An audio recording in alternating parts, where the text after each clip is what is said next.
One man once said that the president is above the law. You don't have to take my word for it. Let's listen to the actual clip. Well, when the president does it, that means that it is not illegal. Sadly, that's generally not the case, as President Nixon later learned when he had to resign from office.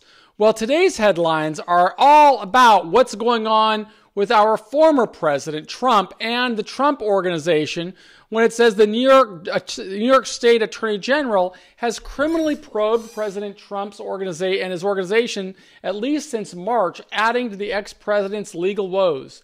And we just see that everywhere we go on the news today. We see a lot of problems that people surrounded by the Trump Organization's orbit, what they're facing.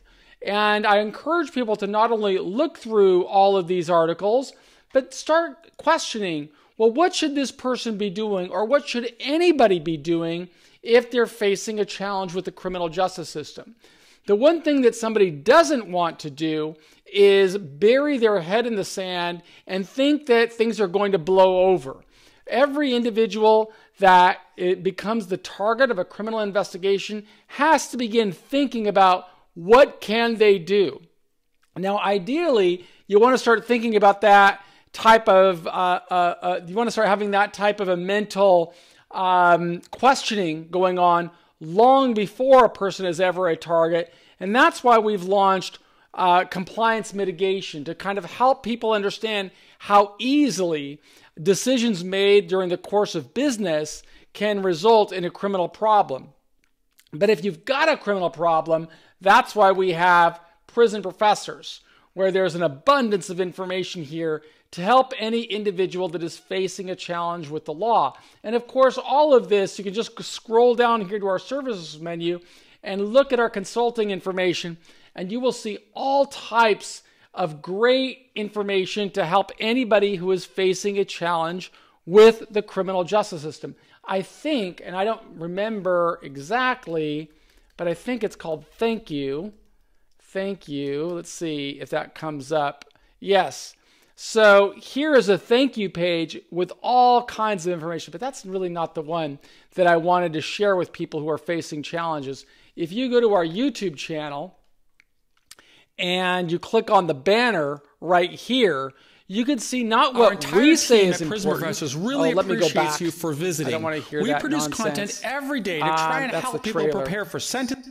Okay, so I wanted you to see, if you go to this section at the top of the channel, you click on Get Resources right there, and you will see all types of free information on what somebody like anybody affiliated with the Trump Organization and the investigations going on there, they could look at this information and say, well, forget what Michael Santos has to say. He was in prison for 26 years.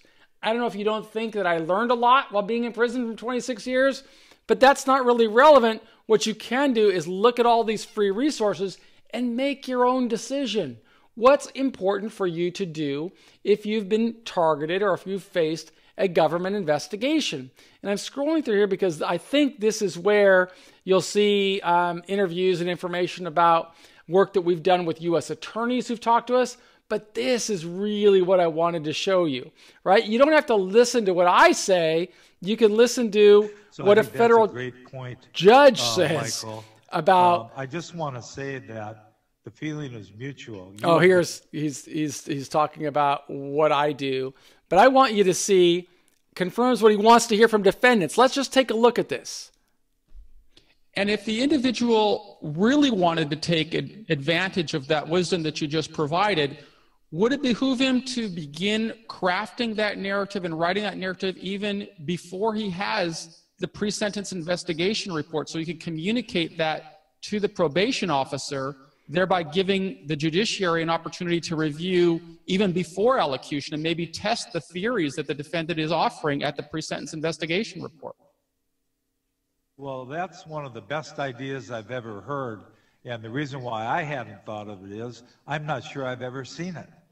But I would be super impressed in reading a pre-sentence report if I knew that the defendant had thought about that even at the time the pre-sentence report was being prepared, rather than waiting until the night before sentencing to come up with it. So that would be astoundingly impressive to me, to have a defendant that thoughtful and a defense lawyer that thoughtful that they would include that information in the pre-sentence report. And the pre-sentence report, because you read that, it's primacy and recency. Because you read that before you go into sentencing, I think most judges read any complicated pre-sentence report at least a couple of times. I know I do. That helps shape your frame of reference and your thinking going into the sentencing. So having something positive like that, as long as it's believable and credible, would really be helpful and put you in a better frame of mind towards that individual. And if you were skeptical of it, you would have an opportunity then to think about it, what type of questions you might want to ask defense counsel or the defendant if they were willing to answer the questions, to make sure that the offender is being candid and credible in their comments. So a federal judge is giving specific advice on what he or she would like to see before they impose sentence. That means that the person needs to invest in himself. That goes for anybody going for sentencing. Here is another federal judge who talks about what he likes to hear before he pronounces sentencing. And I hope that this bandwidth is going to be okay. What type of weight do you put on a defense attorney's statement about the defendant's remorse? I don't want to say 0, but I'm up there at about 1% and 2%. Most of the time, I'm paying that defense lawyer, whether they're a public defender or CJA attorney. I expect them to do that. What is much more meaningful to me, and I believe most of the other judges that I know, is if you believe that that defendant is truly remorseful and given some thought about it. And it's one of those things, it's just like if your kid throws a baseball through your window and you say, I'm sorry, that's one thing. If the kid throws a baseball through the window and is busy cleaning it up and doesn't try to blame it on Bobby next door as a contributing somebody, but I'm fixing it and I really know what I've done here and I've thought about it and I can see how it's affecting you and others, that's really meaningful. And you can usually see it. I mean, not that federal judges have some special power to tell if somebody's saying BS or not, but there's a speech that I think every public defender gives every defendant, and if you repeat that speech, that's not real meaningful. But you can tell when somebody's given some thought that, hey, I realize that I've hurt somebody else, and that somebody else may be my kid, maybe my wife, maybe somebody else. Here's how I understand that I have damaged somebody else in this process. And even if they're just selling some small quantity of drugs to feed their own habit, they've damaged other members of society and caused hurt to someone else's family. And so recognizing your actions go beyond yourself, and you saying you're sorry is a lot more meaningful than the public defender or CJA attorney saying you're sorry. So there's just so much that a person needs to learn about, I'll take that off, it needs to learn about how to position themselves for the best possible outcome. And as you can see, as I'm scrolling through this page, which anybody can get for free, you've just got to do your own work. You've got to do your research. And if you can't do it yourself, then work with a team. It's not only your lawyer, it could be anybody that's experienced it, that has demonstrated a true mastery of this process. It's a terrible process. Nobody wants to go through this process. But the system is designed to perpetuate cycles of failure. It is designed to make powerful people weak. It is designed to emasculate people. It is designed to do exactly what Cohen, who has experience, is saying that people in difficult trouble do. They stop thinking rationally because there are so many puppets pulling the strings of their life, and they don't know how to get out of this devastating situation. Well, we don't want that to happen to anybody. And that's the reason that we have launched these different businesses to help individuals who want to help themselves. There's none of this is boilerplate. When you've got people who are building careers on bringing you down, you'd better be thinking about mitigation strategies early. And I'm not a lawyer. I think that none of the people on our team, well, I shouldn't say that. We have a couple of lawyers on our team, but everybody on our team has gone through a government investigation. We know the pain, and we know that an individual needs to start thinking about an end game. How am I going to recalibrate? How am I going to get back on track, get my dignity back, get out of this situation with opportunities to get back in line and start rebuilding my life? That is what our team is uniquely capable of helping people do. Again, we give away a tremendous amount of free content. Anyone can get it, but you can't get it if you don't take action. I am Michael Santos with Prison Professors, and I want to thank you for being a part of our community. I want to ask you to go ahead and let's see, I got to figure out how I'm pointing here. I think it would be up there. Subscribe to the podcast, ring the little bell so you will know when we're publishing new content, because we publish content with hopes of steering great information to you. And if you want to do some reading, click on this services tab right here, go to consulting menu right there, and click on any of these different articles so that you can learn about, well, what does it mean to prepare a statement of reasons? What does that have to do, and how can somebody prepare for that at sentencing? If you want to learn about loss amounts, if you want to learn about all different types of information, we've got, these are just filled with links on pre-sentence investigation reports, on just an abundance of information here. You're going to get lost looking for articles on diminished capacity, on what does that mean? How do you use that to your advantage? What does the Attorney General say to prosecutors? Well, don't take my word for it.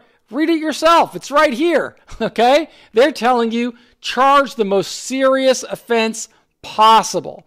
It is the core principle that prosecutors should charge and pursue the most serious, readily provable offense, and this policy affirms our responsibility to enforce the law. Blah, blah, blah. Well, I got to tell you, your responsibility is to help the judge know and understand you, understand why your crime may have been more characteristic of an aberrant decision rather than a decision that characterizes your life. I don't know how you do that if you're this fella, but you better start thinking about it, because if you're not thinking about it, nobody else is going to be. But you can be certain that there are people like prosecutors that are working to make a name for themselves, and like this one who's saying, I'm going to bring you down. And so they're going to use all of their power to achieve that end. And this fella had better be thinking about what he can do. And if you're facing a government investigation or a criminal sanction or a sentencing, we want you to be thinking about all of these tools. I'll actually show you part of a kind of a brochure that we have of what does an effective mitigation ecosystem look like. Well, this is part of a brochure that I'm creating to start distributing, where you got to be thinking about how do you make a case that you're truly giving back to society, and you're not just what the prosecutor says. Well, our process is we teach people in prison, we create jobs, we develop internships, we offer consulting to businesses and training. All of that is part of our ecosystem that we offer to you if you want to start building your strategy to a better outcome. We offer all kinds of stuff here, some pretty cool stuff on our mitigation strategies. You can kind of see them here as I scroll through what they look like, because the mitigation appears at different areas. But it's important to realize there's a long process, or as one of my favorite rock and roll bands used to sing, it's a long way to the top if you want to rock and roll. And if you want to get a good mitigation strategy in place, it's a long way. So start thinking about what can you do to position yourself for a great outcome. If you're watching this someplace on your phone or something like that, you can scan that QR code and it'll take you right to a page with tons of free information, but you don't need to remember anything. We are prison professors, and if you subscribe to our program, you're going to get this information every day because we publish every day. I am Michael Santos. Hope that you like our channels on Facebook. Hope that you subscribe. We believe in you.